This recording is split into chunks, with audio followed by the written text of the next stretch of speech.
ASL to English Interpretation. Say it like they mean it. Chapter 2. Chapter 2. The Other Consumer. I had just graduated from my ITP and I needed to call one of my deaf teachers to get a reference. Not having a TTY yet, I had to use the relay. I needed a reference because there was a great opportunity with a project at NTID, co sponsored by Gallaudet, to be a voice interpreter mentee, and I wanted that opportunity. After that, I planned to be involved in a mentorship with a deaf agency. An interpreter reading that paragraph above could probably understand everything that was written, including all of its ramifications and implications. However, suppose it was a favorite older aunt reading that paragraph. She would most likely not be familiar with certain words and acronyms used and would therefore miss most of the message. An average English speaking person who has not had much or any contact with the deaf community is not familiar with the terms or jargon used in the deaf community and the interpreting profession. The influence of deaf culture. The influence of culture.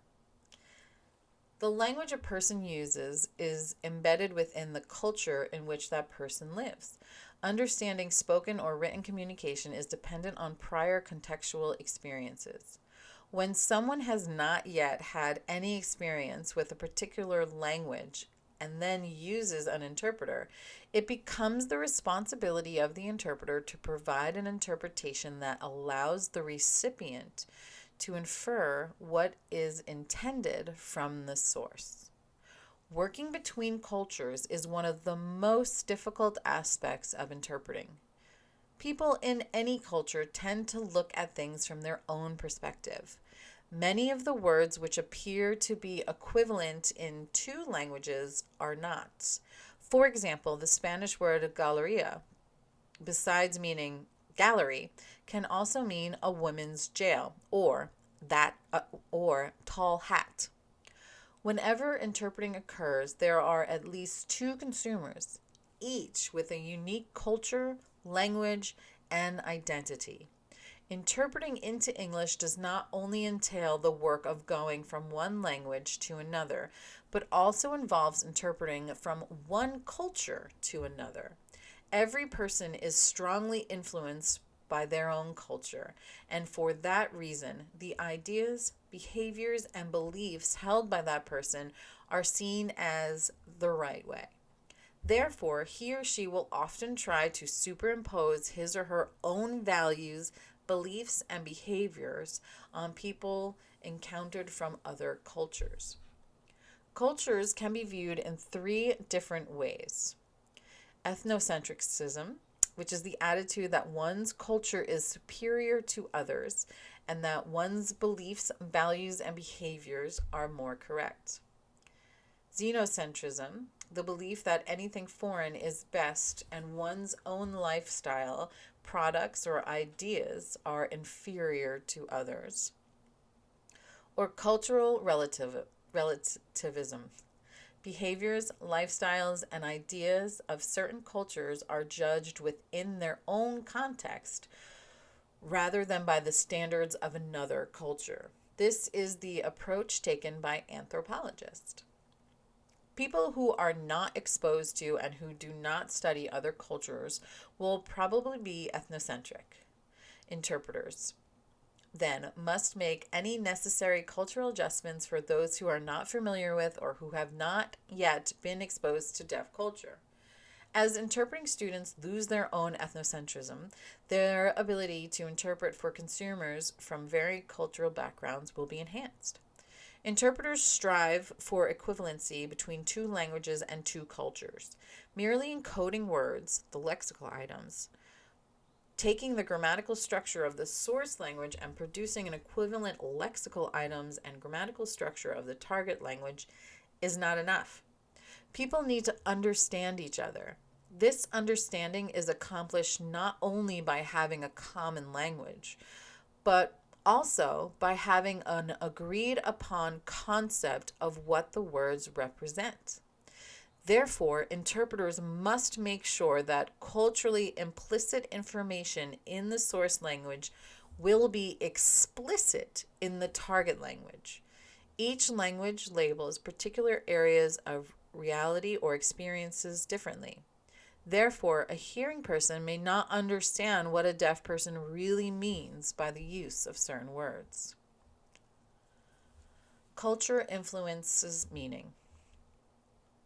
Coakley, 2001, dealt with the issue of what hearing people knew about the terminology used by deaf people in his article, Interpreting Culturally Rich Realities, Research Implications for Successful Interpreters.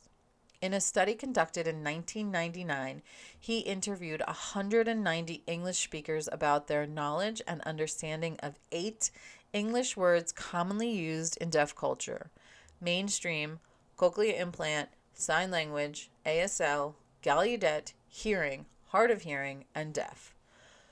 The results show that the meaning deaf people place on these words different significantly from the meaning understood by English speakers.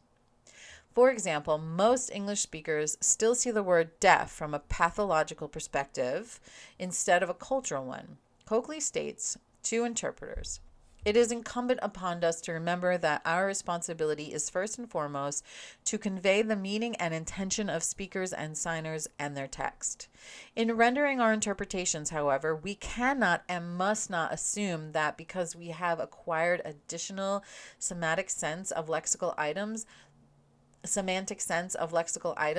those for whom we interpret have also acquired these additional semantic senses. These lexical items that the interpreter and ASL users are familiar with may need cultural mediation in order to give an equivalent meaning in the English interpretation. The idea of cultural mediation is not unique to sign language interpreters. A Spanish interpreter once told of her experience when she was listening to a Cuban interpreter. When someone mentioned a particular date, the Cuban interpreter added the day of the Glorious Revolution, as this is the day that Castro took control of Cuba. The date alone would mean nothing to anyone unfamiliar with Cuban culture and history.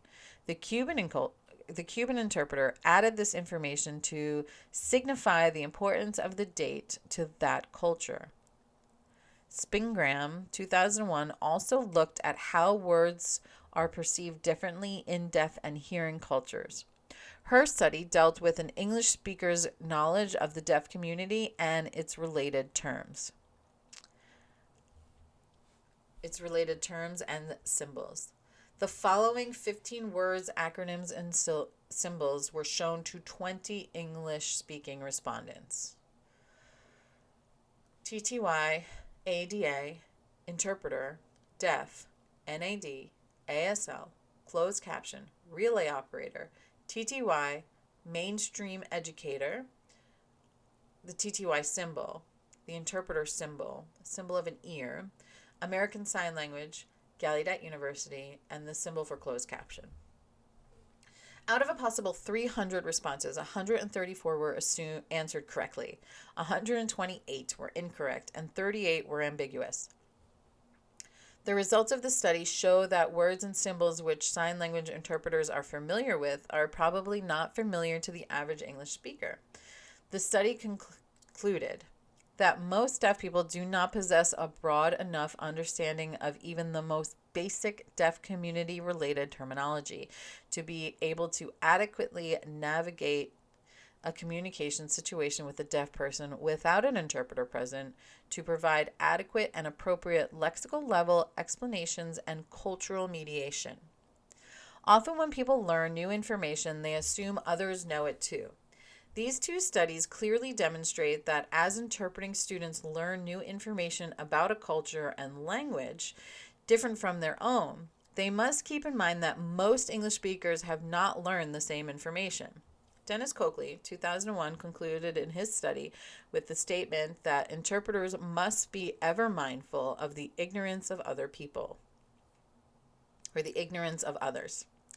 Interpreters need to be aware of this lack of knowledge during an English interpretation and give English speakers additional information in order to help them fully understand what a deaf participant is saying. They can do this by saying what each letter in the acronym represents or by adding cultural information that would clarify the interpretation. Implications for the interpretation. Many interpreters are unsure of how to best supplement an English interpretation with necessary cultural information without adding too much. The needs of hearing consumers are not different than those deaf consumers in this regard.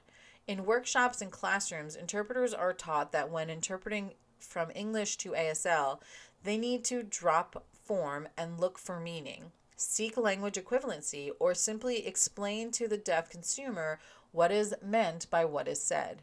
In Interpreting for Deaf People, 1965, the authors state, "For many deaf people, it is necessary to paraphrase, define, and explain a speaker's words in terms and concepts which they can understand." For consumers who can hear, it may also be necessary to paraphrase, define, explain a speaker's signs in ways English-speaking consumers can understand. Even though the signer is giving the speech, the interpreter is the one who needs to effectively deliver the message in such a way that the English-speaking audience will receive it clearly. Anytime a speech is given, an analysis of the audience is helpful. Information about audience members that would prove helpful to the interpreter could include their age, educational background and level of sophistication, occupations represented, prior knowledge about the deaf community, and ethnicity. Knowing information about the audience will help the interpreter choose appropriate words, use any specific jargon applicable to the group, and decide whether or not there needs to be any cultural adjustments, major or minor. English language differences. Interpreters cannot assume that all speakers of English have the same ability to understand what is being said. For example, they may have learned English as a second language, or perhaps they are a group of senior citizens taking an evening class from a deaf representative from the telephone company, learning about equipment provided to them to help them as they become hard of hearing. Or consumers may be 18 to 22-year-old students taking a deaf culture class from a deaf instructor to satisfy social science requirements for a college degree. In all three cases, the language and experience of the hearing consumers will have to be taken into consideration, along with other factors listed above, in order for the interpretation to be effective. Salo, 1981, states that hearing audiences being generally less exposed to interpreters rely differently on the interpreter than the average deaf audience. Because English-speaking consumers may never have encountered interpreters before, they are not used to making internal adjustments or modifications to the interpretations that they hear. These hearing consumers may also attribute an inarticulate interpretation to a deaf presenter incompetency instead of as an interpreter's error. For these reasons, the interpreter must be sure that the interpretation is clear and accurate. To develop sign-to-English skills, interpreters need to spend a great deal of time associating with deaf community to learn to read and understand signs, but this is not enough. Students also need to be associated with English speakers who possess good command of English. Students should note that different ways English words are put together to convey meaning. Salo cautions interpreters not to add information to the spoken portion that is not expressed in the signing portion. This warning, though, does not take away from the freedom of the interpreter enjoys to make needed cultural and linguistic modifications between two languages. Interpreters need to incorporate these clarifications or different lexical choices into their work to ensure an equivalent interpretation for the English-speaking consumer. One example is for the sign institute or institution.